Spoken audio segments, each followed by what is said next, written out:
MP board विद्यार्थियों के लिए परीक्षा की दृष्टि से उपयोगी बनलाइनें कक्षा 10वीं सत्र 2024-25 की है, लेकिन 25, 26, 27, 28, 29, 30 तक यही आएगी। एमपी बोर्ड द्वारा ये जारी है। यहाँ पर लिखा भी है, देखो समाजी विज्ञान की है तो ये समाजी विज्ञान लिखा है, और नीचे लिखा भी है लोक शिक्षक संचालय भोपाल मध्य प्रदेश द्वारा जारी। ये मैं और पहले लिखा है ना, मध्य प्रदेश द्वारा जारी। तो आप समझ गए, ये ऑफिशियल चीज़ है। हम हमारे चैनल पर पूरी ऑफिशियल चीज़ डालते हैं। ऑफिशियल चीज़ों में से बच्चे पढ़ेंगे, मतलब आप लोग पढ़ोगे तो आपके अच्छे नंबर आएंगे, इसलिए हम हमारे चैनल पर पूरी ऑफिशियल चीज़ डालते हैं। तो समझ गए आप, ये हैं। अब अध्याय 7 की है कक्षा 10वीं राष्ट्रीय अर्थव्यवस्था की जीवन रेखा। इसमें 4 बुक है। 4 बुक में से हम पहली बुक कर रहे हैं। पहली बुक के हमने 6 चैप्टर कर लिए। एक चैप्टर में नक्शा है, वो मैं आपको करा दूंगा। 5 चैप्टर करे और एक नक्शा, 6 हो गए। ये 7वां है। ये नक्शा इसमें नहीं दिया हुआ है, नक्शा में 4 है नक्शे, तो मैं आपको करा दूंगा, टेंशन लेने की कोई ज़रूरत नहीं है। तो अध्याय 7 है। 5 हमने कर लिए, एक नक्शा वाली वीडियो और डल जाएगी, 7 हो जाएंगे, और एक ये है, तो ये 7 हो जाएंगे, है ना, समझ गए। तो राष्ट्र अर्थव्यवस्था की जीवन रेखा इसका नाम है। जो व्यक्ति उत्पादन को परिवहन द्वारा उपभोक्ता तक पहुंचाता है वे व्यापारी कहलाता है। मतलब जो व्यक्ति उत्पादन को परिवहन द्वारा उपभोक्ता तक, मतलब जहाँ पर चीज़ें बनती है, जैसे गन्ना है, गन्ने से हमने चीनी बनाई, चीनी हमने बना ली, तो चीनी हमने बना ली, फैक्ट्री में बन गई। अब फैक्ट्री से दुकानदार तक पहुंचने के लिए कुछ ना कुछ तो हमें चाहिए, यानी कुछ ना कुछ से हम ले जाएंगे। तो हमने कुछ वाहन, जैसे परिवहन, ट्रक, टेम्पो, इनका इस्तेमाल करा, तो हमने उपभोक्ता तक ले गए, तक पहुंचाते हैं, तो वे व्यापारी कहलाते हैं। यानी जो उपभोक्ता तक उत्पादन को उपभोक्ता तक पहुंचाते वे व्यापारी कहलाते हैं। परिवहन के 3 साधन होते हैं, सही बात है। परिवहन के 3 स्थल साधन, यानी जो सड़क पर चलते वाहन, जल, यानी जो जल पे चलते हैं, यानी ये नाव, समझ गए, ये वायु, एरोप्लेन, हवाई जहाज। ये भारत विश्व का दूसरा सर्वाधिक सड़क जल वाला देश है। भारत में दूसरा सर्वाधिक सड़क जाल वाला देश है, समझ गए आप। ये है, भारत में सड़क जाल लगभग 62.16 लाख किलोमीटर तक फैला हुआ है, यानी इतना बड़ा सड़क जाल है। सड़क परिवहन अन्य परिवहन साधनों को जोड़ने का कार्य करता है। ये बहुत अच्छा है, मैं आपको समझाता हूँ। यानी सड़क परिवहन है ना, जैसे सड़क, हम एयरपोर्ट जाना है, हमको कुछ चीज़ के लिए एयरपोर्ट जाना है, तो हम एयरपोर्ट किससे जाएंगे, कुछ ना कुछ साधन ले, हम बाइक से जाएंगे, कार से जाएंगे, टैक्सी, कुछ भी से भी हम जाएंगे। तो ये हम एयरपोर्ट जाने के लिए भी सड़क से जाना पड़ेगा नहीं। यानी सड़क जाल खुद तो कार्य करता है, साथ दूसरे को भी जोड़ने का कार्य करते हैं, दूसरे साधनों को भी जोड़ने का कार्य करता है, समझ गए। ये है उत्तर दक्षिण गिलहरी श्रीनगर को कन्याकुमारी से जोड़ता है। यानी उत्तर दक्षिण को गिलहरी से, श्रीनगर को कन्याकुमारी से जोड़ता है। यानी सड़क जाल बहुत लंबा है, और अन्य मतलब जालों, अन्य परिवहन को भी मदद करता है सड़क। पूर्वीय पश्चिम गलियार सिलचर असम को पोरबंदर गुजरात को जोड़ता है। यानी पूर्वी पश्चिम, पश्चिम है, पश्चिम को गिलहरी से, सेलर को असम को पोरबंदर गुजरात से जोड़ता है। ये रबड़ित चतुर्भुज महाराजमार्ग का उद्देश्य भारत के मेकसिटी के महत्व की दूरी को कम करता है। यानी ये सिर्फ चतुर्मार्ग है, यानी 4 मार्ग है। महाराजमार्ग है, यानी महाराजमार्ग है, उद्देश्य है भारत के मेकसिटी के महत्व के दूसरों को कम करता है।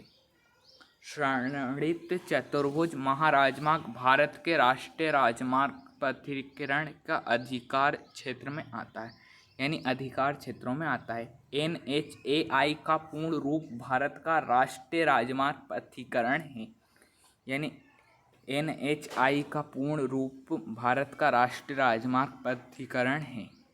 राष्ट्रीय राजमार्ग देश के दूरस्थ भागों को जोड़ता है, यानी राष्ट्रीय राजमार्ग का क्या कार्य है? राष्ट्रीय राजमार्ग देश के दूरस्थ भागों को जोड़ता है, यानी जो ज़्यादा दूरी पर है ना, जैसे मतलब कुछ मतलब मेन मतलब ये सिटी है, ये सिटी को ये दिल्ली को बम्बई, मतलब ऐसे मेन मैं उदाहरण बता रहा हूँ, दिल्ली को बम्बई ऐसे मतलब मेन को जोड़ता है ये राजमार्ग। NHAI का पूर्ण रूप भारत का राष्ट्रीय राजमार्ग प्राधिकरण है, मतलब ये ऐसी गठबंधन है कि जिसमें मतलब जैसे रोड है तो रोड को रिपेयर करना, ये करना, तो ये सब कौन करता है? NHAI का पूर्ण रूप भारत का राष्ट्रीय राजमार्ग की प्राधिकरण है। राष्ट्रीय राजमार्ग देश के दूरस्थ भागों को जोड़ता है, समझ गए? ये भी मैंने आपको भी बताया। CPWD का पूर्ण रूप केंद्रीकृत लोक निर्माण विभाग है, यानी केंद्रीकृत लोक निर्माण का भी कार्य करता है।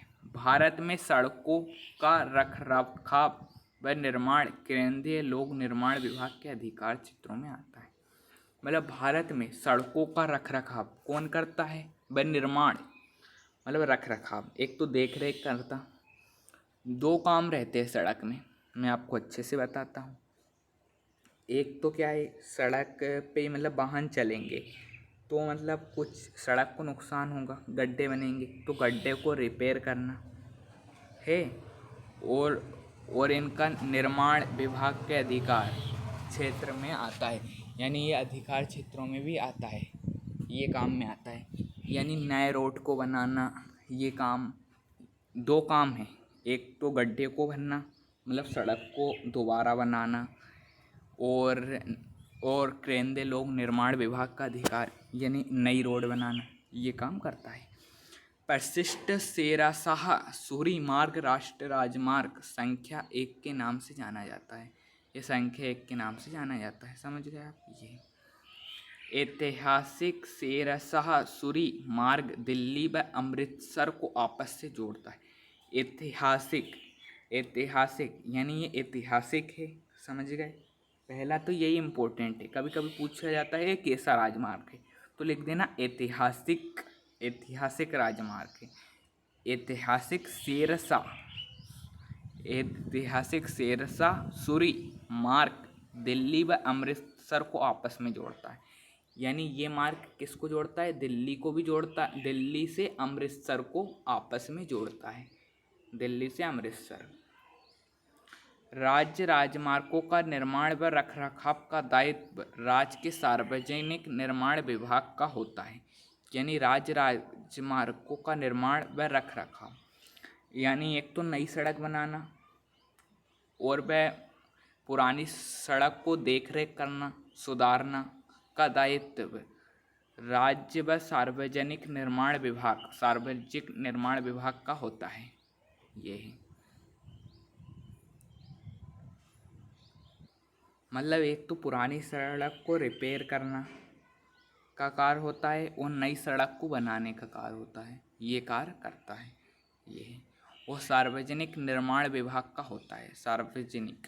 कभी कभी खालिस्तान में पूछ लेता है कि राज्य राजमार्गों का निर्माण व रखरखाव का दायित्व राज्य के सार्वजनिक निर्माण विभाग करता है, तो यहाँ पूछ लिया जाता है खालिस्तान विभाग होता है तो सार्वजनिक निर्माण करता है, समझ गए?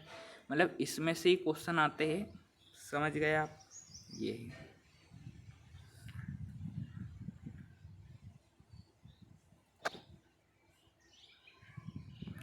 PWD का पूर्ण रूप सार्वजनिक निर्माण विभाग का होता है, यानी PWD का पूर्ण रूप सार्वजनिक निर्माण विभाग का होता है। ये होता है जिला मार्गों का व्यवस्था का उत्तरदायित्व जिला परिषद का होता है, यानी जिला की सड़कों का व्यवस्था का उत्तरदायित्व किसके पास होता है? जिला परिषद के द्वारा होता है, परिषद का होता है। भारत देश के प्रत्येक गांवों को प्रमुख शहरों से सड़कों द्वारा जोड़ने का कार्य प्रधानमंत्री ग्रामीण सड़क परियोजना के तहत किया जाता है।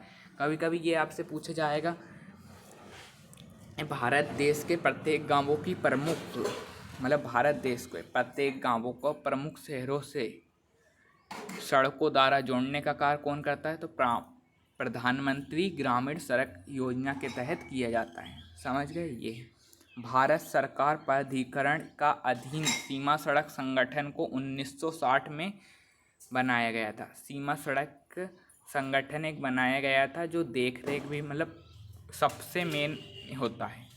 सीमा सड़क संगठन देश के सीमांत क्षेत्रों की सड़कों का निर्माण में रख रखाव देखता है। यानी सीमा सड़क के देश की सीमित क्षेत्रों में, यानी सीमित क्षेत्रों में सड़कों का निर्माण व रख रखाव देखता है। भारत के उत्तरी तथा उत्तर पूर्वी क्षेत्रों में सामरिक महत्व को सड़कों का उत्तरदायी सीमा सड़क संगठन कहते हैं। भारत के उत्तर तथा भारत के उत्तर क्षेत्रों में सामरिक, भारत के उत्तर क्षेत्रों में सामरिक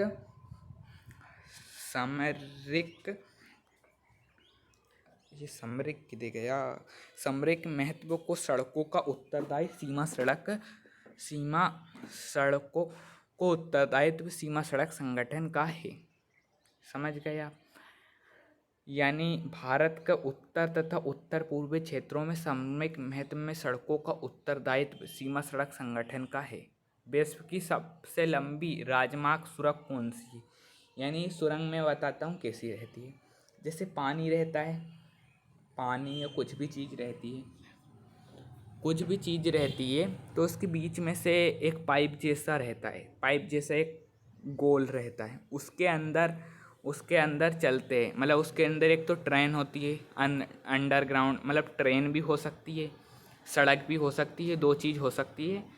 तो ये रहती है, तो ये सुरंग रहती है। तो ये सुरंग से मतलब समुद्र रहता है, तो समुद्र के बीच में एक पाइप जैसा बिछाया जाता है। इसके अंदर ट्रेन भी चल सकती है और सड़क मतलब दोनों हो सकते हैं। तो सड़क मतलब ऐसे जोड़ता है, तो इससे कहते हैं सुरंग कहते हैं। समझ गए? ये सुरंग भारत में स्थित जिसकी लंबाई 9.02 किलोमीटर है। विश्व की सबसे लंबी राजमार्ग सुरंग अटल टनल है। ये क्वेश्चन बहुत पूछा जाता है कि विश्व की सबसे लंबी राजमार्ग सुरंग कौन सी है? तो सुरंग अटल है, अटल टनल है, सुरंग अटल टनल है। ऐसा लिख देना, कोई दिक्कत नहीं है आपको। अटल टनल भारत सरकार की सीमा सड़क संगठन द्वारा बनाई गई। अटल टनल किसके द्वारा बनाई है? भारत सरकार की सीमा सड़क संगठन द्वारा बनाई गई है। अटल टनल भारत सरकार की सीमा सड़क संगठन द्वारा बनाई गई है। अटल टनल पूरे साल मनाली को लोहल संपत्ति घाटी से जोड़ती है। यानी अटल टनल पूरे साल मनाली को लोहल संपत्ति घाटी को, अटल टनल किससे जोड़ती है? पुराने साल मनाली लोहा संपत्ति घाटी को जोड़ती है। भारत की अटल टनल हिमालय की परिपंजाल पर्वतमाला में स्थित है। ये कहाँ है? भारत में अटल टनल हिमालय में परिपंजाल पर्वतमाला में स्थित है। भारत में अटल टनल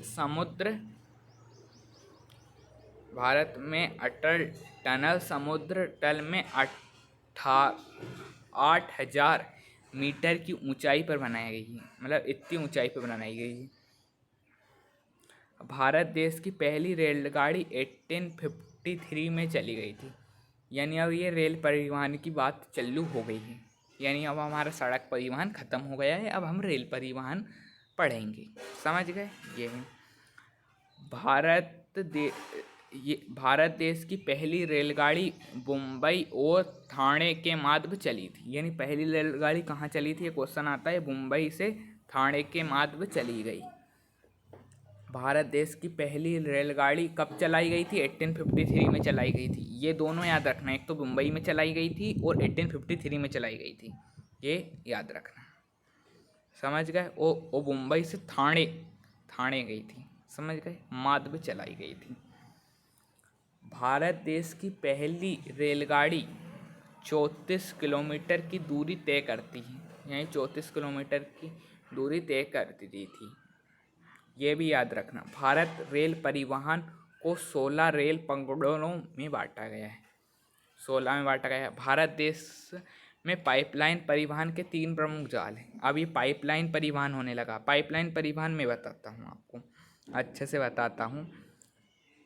जिससे पहले ये परिवहन जल के लिए चलाया गया था। जैसे एक टंकी बनती है, एक टंकी बना ली जाती है, उसमें मोटर द्वारा पानी भर दिया जाता है, बड़ी मोटर रहती है उसके द्वारा पानी भर दिया जाता है।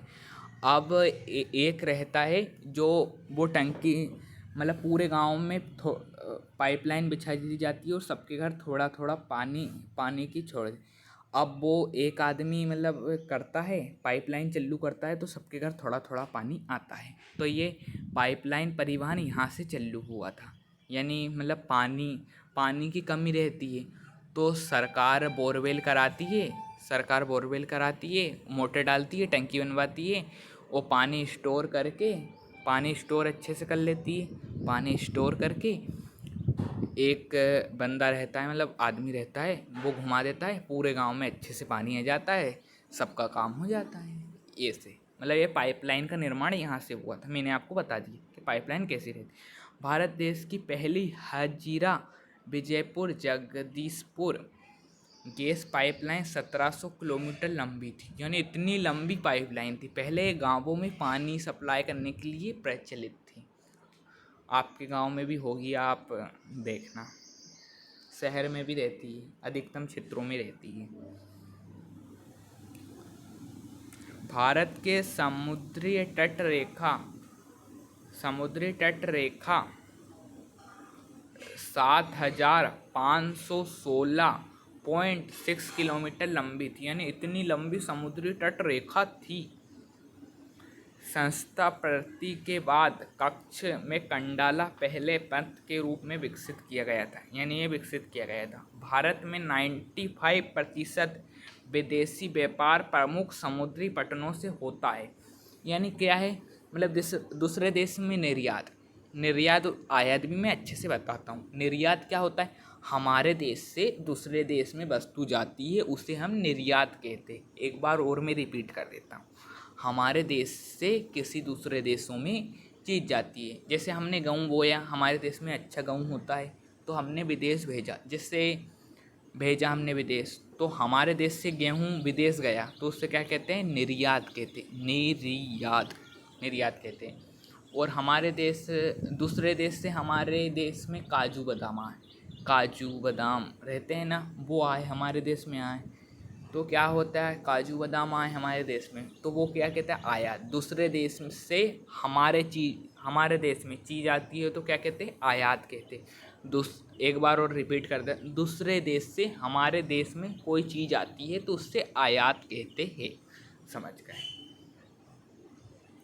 तो भारत में सबसे ज़्यादा आयात और निर्यात कहाँ होता है, समुद्रों, यानी समुद्र द्वारा होता है। यानी वो शिप रहती है, उसमें सामान भरा जाता है, दूसरे देश में पहुंच जाता है, दूसरे देश से भरा जाता है, हमारे देश में पहुंच जाता है। यानी ऐसा होता है, काम चलता है। भारत का प्रमुख पहला पट्टन काटला है। भारत में काटला पट्टन का दीनदयाल पट्टन के नाम से भी जाना जाता है। भारत में कटला पट्टन को दीनदयाल पट्टन के नाम से भी जाना जाता है। भारत में कटला पट्टन एक ज्वरीय पट्टन है, यानी ज्वरी पट्टन है। भारत मुंबई बृहत्तम पट्टन है। भारत में मुंबई बृहत्तम पट्टन है। भारत में मुंबई पट्टन के अधिक परिवहन को कम करने के लिए जवाहरलाल नेहरू पट्टन विकसित किया गया है। 2 चीज़ रहते हैं, एक तो वो रहता है समुद्री तट रहता है, इसमें मतलब कम सुविधा रहती है, इससे एक्सपोर्ट होता है ना तो इसमें बहुत कम सुविधा रहती है। और एक रहता है पटसन, जिसमें शहरों जैसी सुविधा रहती है, इसमें मतलब एक्सपोर्ट होता है, इंपोर्ट होता है, मतलब आयात निर्यात होता है। इसमें मतलब शहरों जैसी निगरानी होती है, मतलब सब होता है, इससे कहते हैं पट्टन। तो पहले मुंबई पट्टन के अत्यधिक मतलब इसमें ज़्यादा लोग रहते, मतलब इसमें अधिक परिवहन मतलब ज़्यादा परिवहन होता है, तो इसको कम करने के लिए एक और पट्टन बनाया गया है जिसे जवाहरलाल नेहरू पट्टन विकसित किया गया है। समझ गए आप। भारत के कुल निर्यात का 50% लोहा अयस्क का निर्यात मारगांव पट्टन के द्वारा किया जाता है। मतलब भारत में कुल निर्यात, मतलब भारत निर्यात मैंने आपको बताया था, भारत से दूसरे देश में चीज़ जा रही, मतलब हमारे देश से दूसरे देश में चीज़ जा रही, तो लोहा अयस्क मतलब 50% लोहे अयस्क का निर्यात मारगांव पट्टन के द्वारा किया जाता है। समझ गए। न्यू मेंगलोर पट्टन केदारमुख कर्नाटक में स्थित है। न्यू मेंगलोर पट्टन केदारमुख कर्नाटक में स्थित है। समझ गए। ये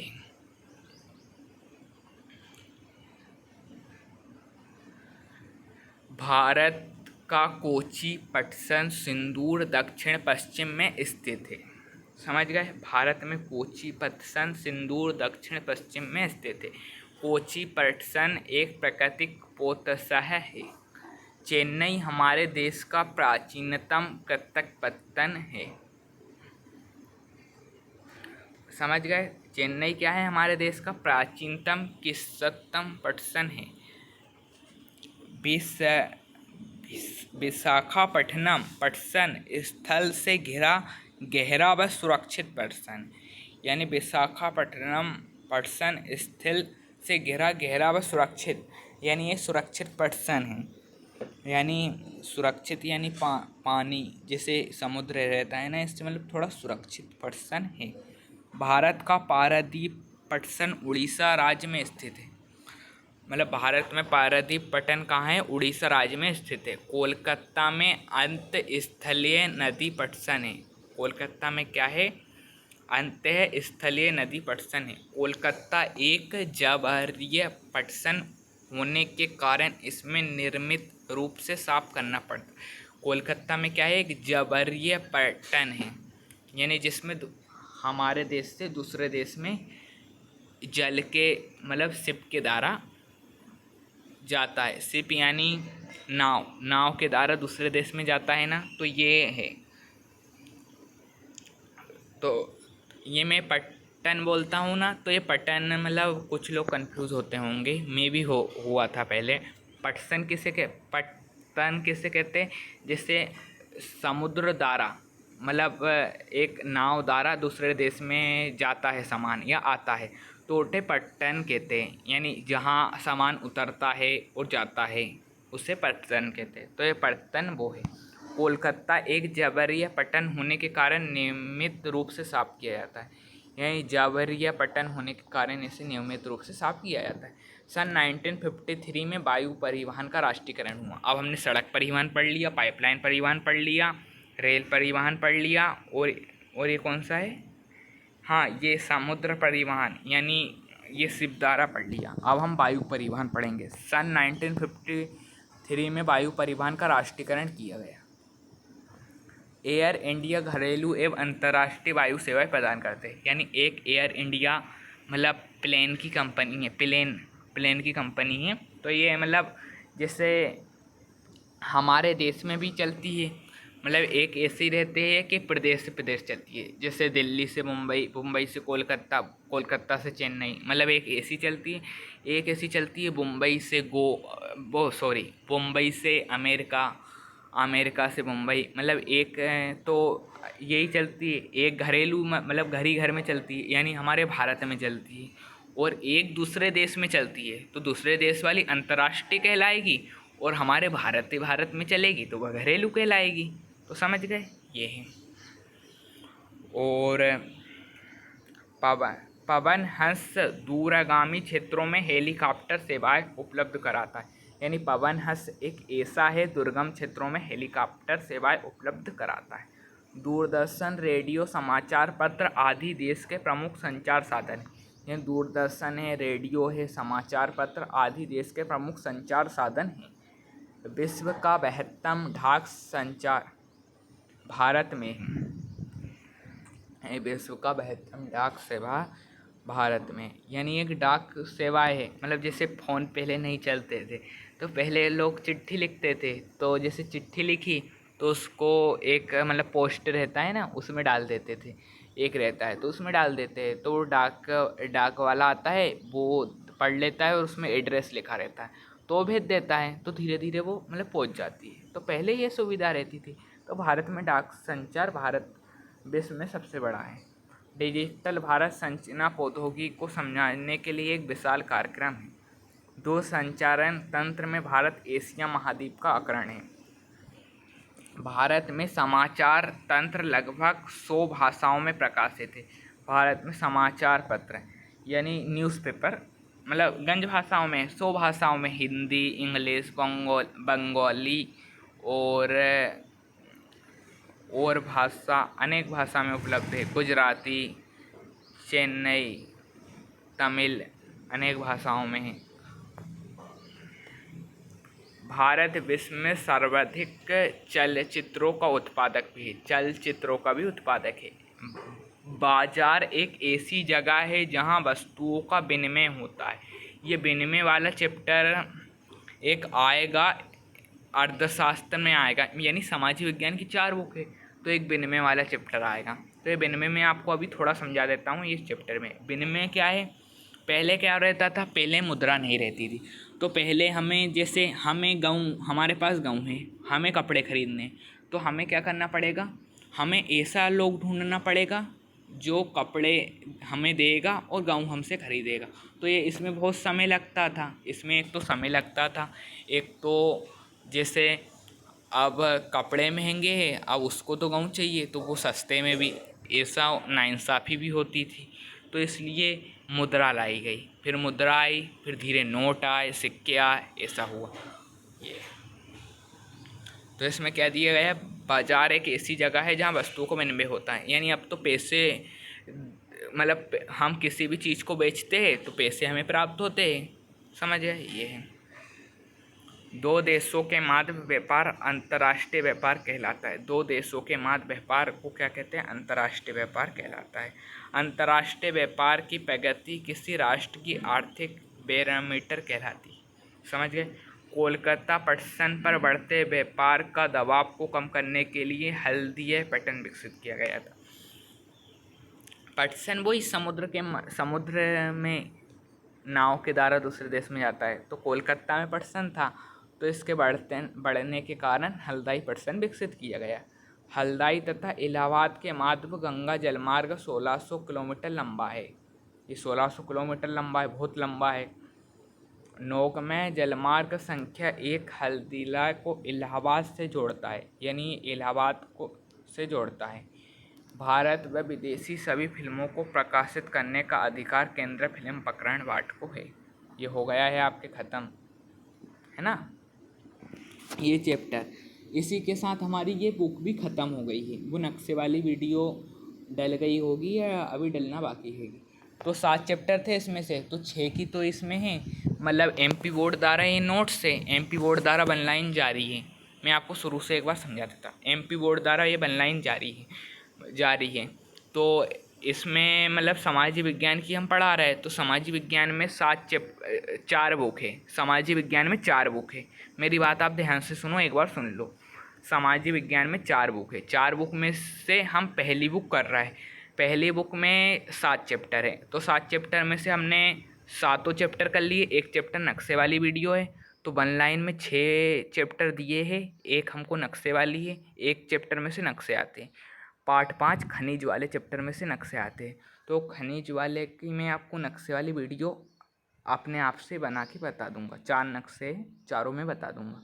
तो इसी के साथ हमारी पहली बुक सामाजिक विज्ञान की ख़त्म हो गई। कक्षा 10वीं की पहली बुक सामाजिक विज्ञान की ख़त्म हो गई है। अब कक्षा 10वीं सामाजिक विज्ञान की दूसरी बुक चालू करेंगे। सामाजिक विज्ञान की 4 बुक है, इसलिए हमें जल्दी जल्दी करना पड़ेगा। तो पहली बुक ख़त्म हो गई है, अब हम दूसरी करेंगे। समझ गए।